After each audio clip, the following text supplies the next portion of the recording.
다음 소식 보죠.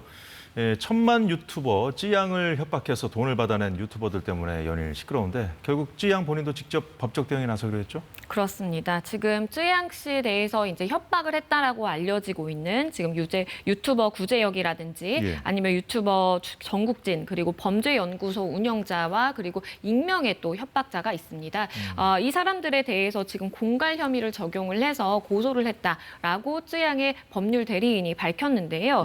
더불어서 사생활 폭로를 빌미로 해서 이 교묘한 방식으로 협박을 통해서 원치 않는 계약서까지 작성하게 됐다라고 하면서 강요죄의 이제 성립 여지도 열어두었고요. 이렇게 고소를 결심하게 된 계기에 대해서 이게 많이 이제 세간의 관심을 받게 되면서 더 이상 쯔양만의 문제가 아니라 제2의 쯔양이 발생할 수 있다라는 생각이 들었고 공인으로서 무거운 책임감이 있는 점을 고려를 해서 이렇게 고소에 이르게 됐다라고 밝혔습니다.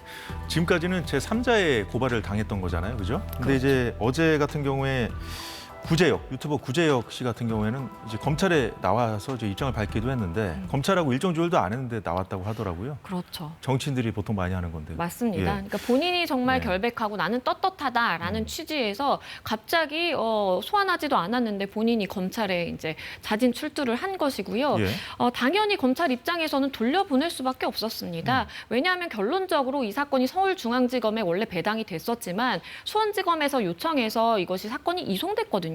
그러니까 중앙지검에 이제 관할도 아니게 됐고 사실 그 전에 이제 출석을 하기는 했지만 아무리 본인이 결백하다라고 해서 사전에 정해진 일정이 아니라 조율되지 않은 일정에 그냥 출석하는 것은 있을 수 없는 일이고요. 그러다 보니까 본인이 이제 황금폰이라고 주장하는 뭐 여러 가지 녹취가 들어있다라고 주장하는 그 핸드폰을 이 민원인실에 맡기고 돌아간 것으로 알려지고 있습니다. 저 자리에 나와서 뭐라고 했습니까?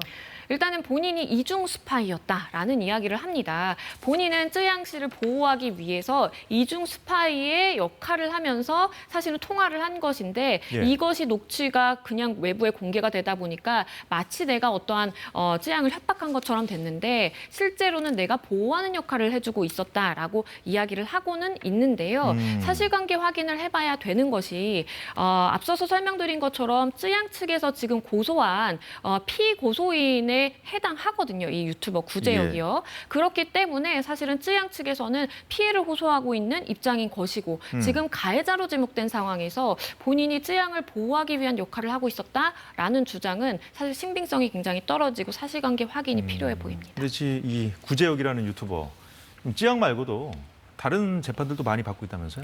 맞습니다. 수원지검에서 애초에 중앙지검으로 이 사건을 이송해달라고 요청한 이유가요. 이미 수원지검에서 유튜버 구제혁에 대한 사건을 굉장히 많이 이미 수사를 하고 있는 상황이었던 겁니다. 그렇기 때문에 수사 효율성이라든지 그리고 나중에 이제 기소를 할 단계를 살펴보면 같이 수사를 진행해서 기소까지 함께하는 것이 나중에 이제 산발적으로 흩어져 있는 사건을 병합하는 것보다는 훨씬 좀 쉽거든요. 그렇기 때문에 수원지검에서도 일단 사건 이송 요청을 해서 실제로 이송이 됐고요. 더불어서 지금 선고를 앞두고 있는 사건도 있고 명예훼손이라든지 허위사실 유포에 의한 명예훼손 다양한 혐의점들을 받고 있습니다.